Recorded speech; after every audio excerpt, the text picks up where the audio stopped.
Assalamualaikum warahmatullahi wabarakatuh. Balik lagi dengan saya di Wildan Official.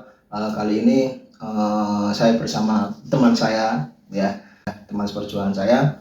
Yang artinya kali ini kita akan bahas bareng-bareng mengenai preview Indonesia versus Jepang, ya, yang akan bertanding di tanggal 24, artinya besok Rabu jam 21.30 atau jam 6 ya, itu di jadwal.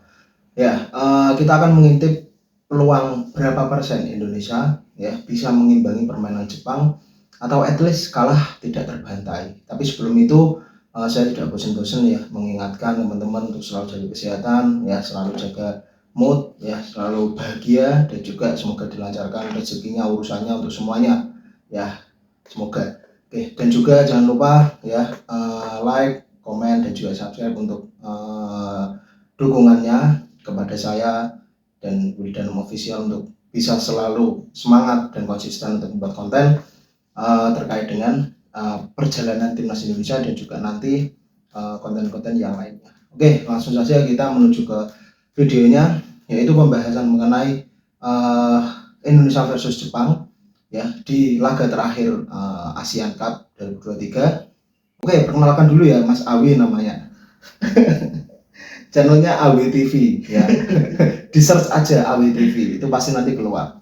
Oke, Indonesia punya peluang nggak untuk bisa mengalahkan Jepang? Kalau menurut saya pribadi ya, sudut pandang saya menang sih bisa Ya. Tapi untuk kemungkinannya ya mungkin agak kecil sih menurut saya. Soalnya dari kemarin menyimak Indonesia lawan Irak, kemudian Indonesia lawan Vietnam, sepertinya masih belum cukup untuk ngalahin Jepang. Oh, berarti ini bicara dari segi permainan ya? Dari segi permainan memang sebenarnya Indonesia melawan Irak bagus apa tidak? Atau cukup bisa melawan atau tidak menurutmu? Lawan Irak buruk ya, nggak buruk, baik ya nggak baik, cukup lah. Cukup bisa mengimbangi, bisa memberikan serangan lah, cuman tuh apa namanya nggak bisa buat suduhan gol. Oh gitu, jadi tidak bisa memaksimalkan peluang. Masih ke finishing ya PR. Oh iya benar ya, saya setuju sebenarnya. Finishing yang jadi PR utama timnas Indonesia ya di dua laga ya sebelum ini gitu kan. Di laga melawan Irak ya, Indonesia itu sebenarnya enggak buruk-buruk amat, artinya dari segi permainan oke, bisa mengimbangi, dari segi pertahanan bisa mengimbangi, tapi dua gol yang tercipta Irak itu kan kesalahan Indonesia ya. Nah, sampai tahu yang pertama karena salah antisipasi, yang kedua karena itu tadi ada berbau offset, dan juga pemain Indonesia pertahanannya tuh nggak langsung dibuang bolanya, malah main-main di depan ya, terlepas dari itu offset.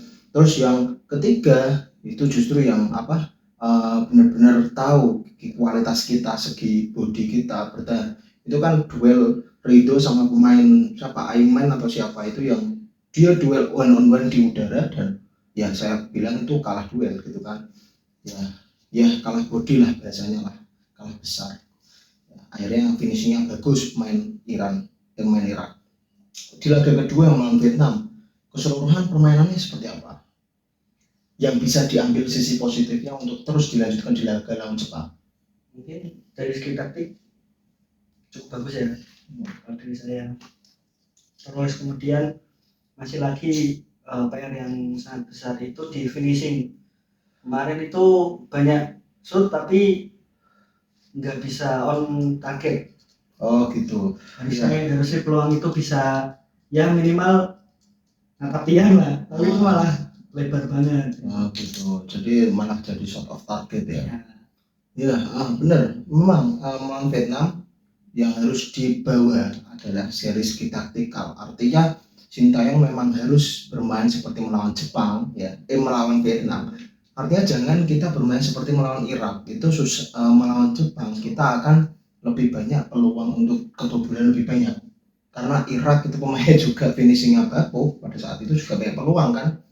Dan bertahan kita juga bagus. Tapi kalau kita bertahan terlalu dalam kemudian nggak keluar ya, itu ya tinggal nunggu waktu aja untuk gol kan. Nah, ketika lawan Vietnam taktikal dari Sintayong ya jelas dia melakukan high press ya, line defensifnya tuh tinggi, jadi memaksa untuk Jepang apa ya bahasanya untuk long ball dan lain-lain. Nah long ball itu kan peluang akurasinya kan tidak 100%, berbeda ketika misalkan kita bandingkan sama umpan yang bawah itu loh. Iya. Nah, dia kan bisa atau kombinasi lah, itu lebih bahaya.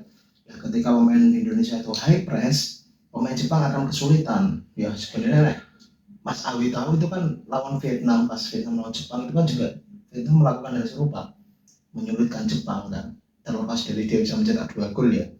Tapi kan itu yang seharusnya Sintayong mungkin ketika lawan Vietnam ketika lawan Jepang, Vietnam lawan Jepang itu Sintayong tak kira dia melihat pertandingan itu, dan itu bisa dikombinasikan dengan apa yang dilakukan Indonesia ketika melawan Vietnam gitu. Nah dari Jepang sendiri gimana kondisi mental setelah mengalami kekalahan melawan Irak? Itu kan nggak disangka toh, justru banyak orang akan mengumumkan Jepang ini sanggup bersih 9 poin. Tanggapanmu gimana, Mas Alwi? Kalau menurutku di Jepang kan banyak pemain bagus ya. Ya. Dan pemain-pemainnya juga banyak juga yang mungkin ada dari Premier League. Jadi kalau masalah mental nggak diraguin lagi lah, maksudnya nggak terlalu terpuruk banget. Kalau menurutku ya. Kalau dari segi mental, saya khawatir Indonesia malah. Gitu. Karena apa ya? Mentalnya tuh masih kurang pemain Indonesia. Saya boleh bilang inferior. Terlalu biasanya melihat lawan CI. Jadi belum bertanding wes kayak grogi gitu kan, karena lawannya di atas jauh kan. Jepang itu peringkat 30-an Asia anjir. Jauh sama tim Indonesia. Nah, kemarin saya lihat lawan Vietnam, secara mental Indonesia kan menang loh. Buktinya apa? Buktinya dia berani melakukan resiko, umpan-umpan terupas yang resiko untuk kepotong itu dia berani. Ya ini kita tidak akan dapat ketika melawan Jepang mungkin. Ya karena itu tadi mungkin mental blok yang masih ada di utamanya pemain lokal mungkin ya. Nah, kalau Jepang sendiri kira-kira akan bermain seperti apa? Menurutmu? Kayaknya lebih menyerang sih lawan Indonesia. Jadi menyerangnya itu dia akan intens dari menit awal atau dia slow secara intensitinya? Intensitinya mungkin dari awal sih mungkin. Karena ngejar gol gitu ya? Iya, mungkin. Dan juga inilah kepenentuan sih. Penentuan buat Jepang. Penentuan buat Jepang sama Indonesia juga. Sama-sama. Peringkat 2 dan peringkat 3 ya. Iya benar. Jadi nanti bakal masif lah tekanan dari Jepang. Ya Indonesia mungkin harus siap-siap ya. Artinya harus tidak ada kaitannya dengan kaget lah, terus adaptasi di menit awal itu tidak boleh terjadi. Karena bisa kita udah dihukum di menit 1, di menit 2 sama Jepang, gitu loh, susah ya. Kita ngebalikannya susah, mending 0-0 kan gitu toh. Ya realistisnya mungkin 0-0. Artinya kita bertahan dengan bagus dan kita tidak mendapatkan peluang kan otomatis. Ya, Thailand lawan Oman itu Thailand bener-bener bisa menahan imbang loh. Jadi atas kertas harusnya Oman menang dan 0-0 gitu loh. Nah itu bukti bahwa sebenarnya itu bisa, semua itu bisa terjadi gitu loh. Terlepas dari Oman nggak bisa dibandingkan dengan Jepang ya. Tapi memang Jepang ya pemainnya akurasi mainnya bagus dan lain-lain. Tapi saya malah lebih menyoroti gini, ada poin plus yang Indonesia unggul dan Jepang ini sedikit ya di bawah kita, yaitu fisik dan postur. Utamanya yang dimiliki pemain-pemain dari keturunan seperti Sandy Walsh, kemudian Hubner, terus Jody Amat, mungkin nanti misalnya Elkan main atau Shane yang main, karena body mereka itu kuat, terus tinggi-tinggi, strike pun juga tinggi sebenarnya. Nah pemain Jepang ini secara tinggi tidak lebih tinggi dari seperti pemain-pemain Asia gitu. Indonesia kan Irak, Indonesia tuh kalah total loh secara tinggi badan, terus kemudian postur fisik, body balance, kalah loh. Selalu kehilangan bola ketika misalkan diumpan terus dipres, kena kan mesti kan kena badan itu, Ya. nggak seimbang, lepas hilang bola. Nah lawan Jepang ini sebenarnya Indonesia bisa gitu loh, kalau kita bisa melakukan dan kita berani untuk melakukan press itu tadi seperti itu. Jadi tidak membiarkan Jepang itu melakukan build up kayak umpan-umpanan enak dijarke terus dia hanya tracking di belakang bertahan dalam. Nah itu kita tinggal nunggu waktu jadi gol kan menurut. Terus untuk starting line up Indonesia kira-kira memainkan siapa aja atau ada kejutan nggak dari Sintayong? Kemarin kalau nggak salah dengar kayak Sintayong apa namanya untuk lawan Jepang mau pakai strategi ofensif kan, lebih Artinya menyerang. Ya. Oh, that's good point. Terus kemudian artinya pemain-pemain yang bisa menjalankan taktik ofensif taktikal itu seperti apa harusnya? Mungkin formasinya, terus line up-nya. Formasi pun kayaknya beda sih dari Ketika lawan Vietnam. Lawan dia kan 4-4-2, terus lawan Vietnam berapa? Formasinya 4-2 sama atau 5-4-1. 5-4-1. Ini nanti lebih banyak ke penyerangnya ini. Oh gitu. Jadi lebih menumpuk pemain di sayap penyerangan dari. Menurutmu kalau Indonesia melakukan ofensif taktikal itu akan dari sisi tengah atau sayap? Mungkin lebih bagus tengah kayaknya. Lebih bagus tengah. Ya, karena kanan kirinya itu umpannya kurang. Umpan silangnya kurang. Oh crossingannya kurang ya. Ya bener sih. Ya beberapa kali Pratama pun melakukan crossingan nggak nyampe ya. Justru malah kita melakukan penyerangan, bahwa itu dari segi position ball atau dari long ball itu kalau lihat dari lawan Vietnam kemarin, saya bilang lawan Vietnam kemarin Sintayong lebih melakukan ofensif taktikal di babak pertama. Di babak kedua dia bertahan. Ya karena keadaan sih, karena Vietnam yang nyerang. Maka dari itu ya benar, saya juga setuju ketika Indonesia menyerang dari tengah, artinya ada opsi build up yang dilakukan secara long ball seperti yang dilakukan Justin Hubner yang menjadi strike itu dilanggar. Nah itu kan berawal dari itu tadi ya, kita punya pemain. Nah tapi masalahnya Indonesia itu kelemahannya ketika melakukan proses build up, artinya transisi menyerang itu pemain-pemainnya tuh sering majunya tuh jaraknya terlalu jauh. Tidak ada yang minta bola atau terus mencari posisi. Ya itu menjadi concern saya ketika melawan laga Vietnam, seperti di video sebelumnya ya, di review Indonesia lawan Vietnam. Itu susahnya di situ gitu loh. Maka dari itu ya yang efektif dari kita adalah long ball kan, karena kita punya kecepatan gitu kan. Tapi sesekali kita tidak bisa melakukan long ball terus. Ketika pemain lawan melakukan taktik bertahan yang dalam, artinya ketika kita long ball sama aja. Nah kita kan harus melakukan build up dari bawah, karena kecuali dia high press. Nah itu taktik yang sangat optimal ketika kita melakukan long ball ya, karena lawan sudah high press maju, kita bisa menempatkan bola di belakang dia gitu loh, asalkan penyerang kita tidak offset gitu. Oke, kalau dari segi pemain kira-kira siapa?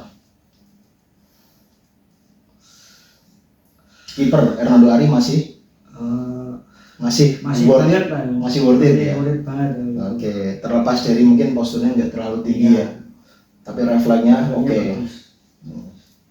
Dari segi penyelamatan juga banyak, dan kemarin kayaknya dia jadi ini ya, man of the match. Ya, man of the match. Terus di segi right back kanan masih Asnawi sih. Asnawi atau Sandy Walsh. Karena sebenarnya Sandy Walsh posisi aslinya tuh di right back. Di right back. Masih Asnawi sih kalau aku sih. Umpannya juga bagus dia. Umpan panjangnya juga bagus. Oke. Di central back masih Ahmad sama Walsh sih. Ahmad sama Walsh. Dua back. Ya. Dua back berarti. Dua back. Dapat posisinya kira-kira berapa posisinya? 3 back atau pakai 2 back? Kayaknya pakai 3 back deh. 3 back berarti Asnawi sama siapa yang sini? Arhan atau Saini?